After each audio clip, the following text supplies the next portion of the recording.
não exatamente factual, mas uma questão que eu acho uma curiosidade bacana de debater com vocês, aí, jogadores, que foi a fala do Ryan.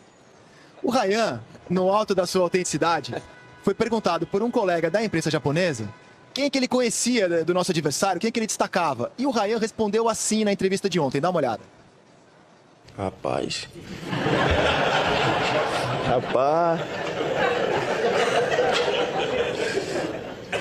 Te falar que eu não sei qual que é o jogador mais perigoso dele, não. Só olhando o vídeo mesmo.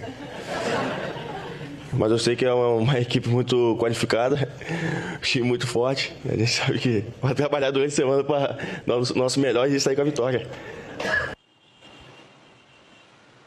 Eu queria falar um pouco sobre isso.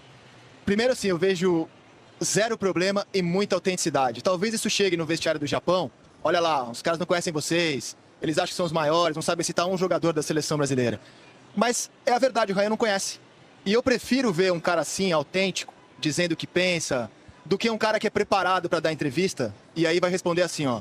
Não, o importante é o coletivo, a gente tem que respeitar o time do Japão com muita humildade, qualquer adversário que vier. Porque talvez ele leve tanta porrada na autenticidade dele, o futebol não gosta de autenticidade. O futebol muitas vezes gosta de respostas preparadas mesmo, né? Muitas vezes a gente espera até isso dos jogadores. E eu não vi maldade, eu vi autenticidade. Aliás, da última vez que o Brasil teve um ponta-direita que não conhecia os adversários, tratava os seus marcadores como o João, jogassem eles no São Cristóvão, na União Soviética ou na Suécia, foi o Mané Garrincha, e a gente ganhou Copas do Mundo com o nosso ponta-direita. Pois é. Diga, Felipe. Eu vi muitas vezes, assim, quando atleta ainda, eu fui muito sempre autêntico. E me perguntava, eu sempre respondi.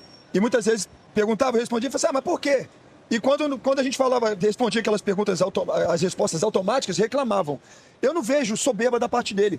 Sabe por que ele falou isso aí? Porque se alguém pergunta o nome do jogador, de repente ele não saberia pronunciar o nome. É difícil falar nome de repente, japonês, turco. É difícil falar nome de atletas assim. Então, exatamente. De repente é por isso que ele falou, sabe? Eu gosto muito da autenticidade do jogador, mas eu achei muito mais soberba, de repente, da parte do jogador japonês, que fala, não, o Neymar antigo, o Neymar de hoje não é o Neymar antigo, não, e a gente vai pra ganhar, sabe? Então, tá tranquilo, cara. Eu também tô com ele nessa aí, é melhor ser autêntico. E voltando, né?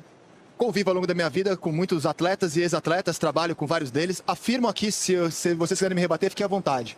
A minoria dos jogadores assiste futebol. A minoria. A grande maioria adora jogar, ama jogar e vê pouco jogo, conhece pouco jogador. O Felipe Melo, o Renato, o Denilson, Paulo Nunes, como foi o Felipe Luiz, nosso comentarista na última Copa do Mundo, para mim são pontos fora da curva. Os nossos comentaristas se prepararam para isso, já curtiam ver. A grande maioria, eu vejo curtir, adorar a bola, o jogo, mas assim, na hora de ligar, acompanhar, não acompanha tanto. Pelo menos é assim que eu enxergo vocês. Bom, eu também enxergo assim, porque a rotina do jogador de futebol ela é muito difícil, ela é muito pesada, você quase não fica em casa, então às vezes o tempo que você tem para ficar em casa, você não vai perder 2 horas do seu tempo com o seu filho, com a sua família, para acompanhar um jogo, né? Eu também, quando eu jogava, eu não parava para assistir jogo. Eu imagino que os meus companheiros e meus amigos aqui também não, porque a gente queria aproveitar o nosso tempo de uma outra forma. Isso aqui não é uma crítica, tá? Sim, em relação uma constatação. Em relação ao Ryan, você vê uma ingenuidade na resposta dele, né? Enquanto você estava falando, eu lembrei, por exemplo, da ótima, pelo menos na minha opinião, coletiva do Danilo. Né? São duas pontas, um cara já experiente, um cara já com amadurecimento, entendimento da profissão, acompanha tudo, e a ingenuidade de um garoto de 18 anos, né? E que se eu estivesse no lugar dele, provavelmente, dentro desse perfil de um cara mais tranquilo, mais leve, mais descontraído, eu acho que eu teria a mesma atitude não, que ele. Hoje você ia falar, o importante é o coletivo. Eu ia falar, moiou. Você fala, o importante é o coletivo. Eu concordo com o Daniel, concordo com você também, assim, dos atletas, enquanto jogavam futebol, né? Eu lembro, e não só daqui, atleta no geral, no mundo todo, né? Lembro de eu jogava na Espanha, tem um jogo entre Real Madrid e Barcelona, um clássico, né? E a maioria, eu falei assim, tem clássico hoje, Real Madrid e Barcelona, vocês não vão assistir, sabe? Assim, eu confesso que mesmo quando jogava, eu chegava em casa e a esposa sentava, via jogo comigo, porque eu sempre fui muito apaixonado por futebol e sempre respeitei futebol. E é por isso que você vai virar técnico. Exatamente, pode ser por isso. Pode ser por isso, mas eu concordo com você. Dá tempo de você não largar ainda esse microfone e virar técnico. Muitos não assistem futebol. Não, e assim, quem é que tem obrigação de conhecer todos os jogadores? A comissão técnica do Brasil. Essa vai ter que passar vídeos, informações detalhadas. E da última vez que um jogador nosso disse que conhecia o adversário foi o Dante, que conhecia os alemães. Então não é garantia de nada, lembra? Dante não é garantia de nada conhecer o jogador adversário. Eu vou fazer contato agora com o Edgar Alencar, que esse tá sabendo muito, teve que estudar e vai trazer informações do Japão. Chega mais, Edgar. Fala, Rizek, agora sim. Boa noite pra você, Denilson, Felipe, Renato, todo mundo aqui com a gente. Pra Dudinha também, que me chamou, minha amiga aqui da Seleção Brasileira.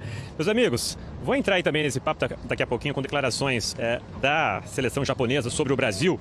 A gente não teve ainda a chance de repercutir diretamente, né, essa entrevista do Ryan. Amanhã tem entrevista coletiva aqui em Houston. Aí vamos poder perguntar, né, se alguém se sentiu ofendido, se isso vai ser usado na pré-eleição ou não. Deixa eu só passar um pouquinho o panorama aqui, meus amigos, porque nós estamos aqui no centro de Houston. Esse é o hotel onde vai ficar concentrada a delegação japonesa. Só que ao contrário do que aconteceu com a seleção brasileira, a Duda reportou, né, tudo certinho com a logística. Aqui não, ó, Luiz Fernando Sonsini mostrando pra gente a imprensa japonesa. Vamos ser generosos aqui, uma dúzia, 2 dúzias de torcedores, alguns curiosos aqui para acompanhar a chegada. E essa chegada, amigos, estava prevista inicialmente para 6h30 da tarde, no horário de Brasília, tá? Então já temos muitos atrasos. Há pouco, o assessor confirmou oficialmente aqui para o nosso produtor, pro Guilherme Oliveira, simplesmente que o voo atrasou, ainda não temos previsões, ele só disse shortly, ou seja, em breve o ônibus pode chegar aqui para essa seleção que treinou hoje cedo, ainda na base, né, dos Estados Unidos, lá no Tennessee, né, na cidade de Nashville. E aí daqui a pouco então a seleção japonesa, a qualquer momento, podemos trazer quem sabe aqui no Seleção ainda, para esse time que vai poder descansar e com algum atraso, assim como aconteceu com a seleção brasileira no jogo contra a Escócia em Miami, né? Amanhã também tem um treinamento no estádio do Houston Dynamo, é o mesmo. A seleção brasileira vai dividir com a japonesa, evidentemente mudando os horários, o treino do Japão é um pouco mais tarde, às 3 horas.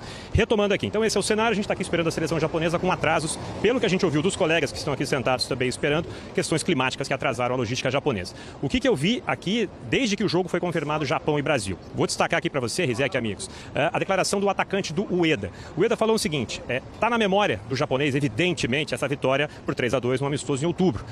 Mas o Ueda disse que ele tem plena consciência de que era uma outra circunstância, sem o estresse de uma Copa do Mundo, outros jogadores, mas tanto ele como também o técnico Hajime Moriyasu tem falado muito na questão da mentalidade, que o que é importante para essa geração japonesa é que nesse ciclo os jogadores conseguiram vitórias importantes, vitórias em seleções campeãs do mundo. E é essa mentalidade que eles acham que estão levando para o adversário, que o Japão não é mais um adversário facilmente batido, que eles conseguem competir e essa geração tem o sonho de ser pela primeira vez levar o Japão a uma vitória em jogo eliminatório de Copa do Mundo. Essa é a 5ª vez que o Japão passa da primeira fase, mas é a primeira vez que eles vão tentar vencer um jogo eliminatório. Olho em 2 destaques só, possíveis desfalques, tá, Rizek, que eu devolver para vocês. O zagueiro e capitão Itakura saiu machucado contra a Suécia, hoje nem treinou, tá? Nem foi pro campo, vamos ficar de olho amanhã, mas pode ser um grande desfalque para a defesa japonesa. E o Kubo, né, que saiu com aquela lesão no joelho na primeira partida contra a Holanda, hoje foi pro campo, mas treinou separadamente. Vamos ficar de olho no treino de amanhã para ver se volta ou não esse jogador importante da Real Sociedad.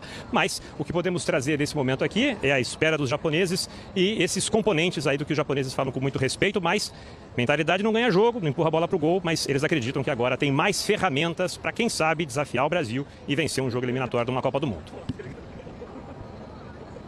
Obrigado, Edgar. A gente tinha tido um probleminha aí com Houston, sem trocadilhos, agora consertamos o áudio, você voltou perfeito aqui no Seleção, meu caro. Grande abraço, até a próxima. We do not have a problem. Falar um pouco da... Não, not today. Abraço, Edgar. A gente queria falar um pouco da evolução do Japão em Copas, né? Em 22, eles tiraram a Alemanha na fase de grupos, né? Foram eles que tiraram a Alemanha, passaram eles e a Espanha. A Alemanha caía na primeira fase. Em 18, eles quase cruzaram o nosso caminho. Eles abriram 2-0 contra a Bélgica. Não sei se vocês da concentração estavam acompanhando a partida. E estavam vencendo o jogo, assim, aí a Bélgica virou na bola alta, né? Colocou jogadores altos e virou. Quase que eles cruzaram. De todas as seleções que eu vi jogar, essa pra mim parece ser a mais perigosa.